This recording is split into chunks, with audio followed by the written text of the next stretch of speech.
So whenever I need to create a variable to accept multiple values, I can create an array and include as many items as I need. But sometimes I need to include dynamically a new item, and I can do that by using the push method.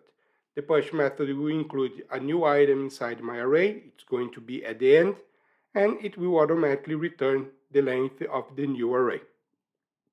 So if I go back to my code, let's say that just before doing this loop, I want to include a code.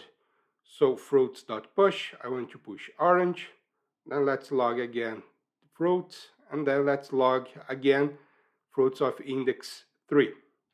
If I save, you can see I am on line 7 logging the original array, and then I get index 0 and 3. You can see 3 is undefined, and then I have the length, which is 3. And then I am doing a push to my array and again logging my array. But now you can see that I have 4 elements: apple, banana, cherry, and orange. The last element will go to the end of my array.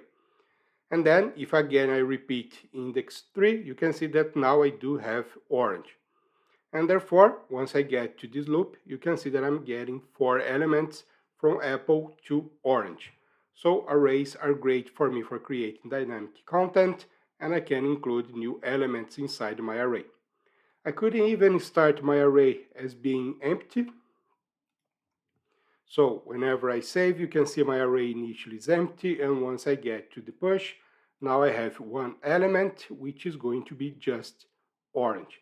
So I can start my array as being an empty array, or I can start that as having multiple elements.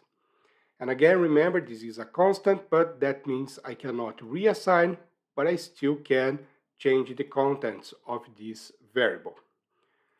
So whenever I want to include new elements dynamically, I'm going to use this push method.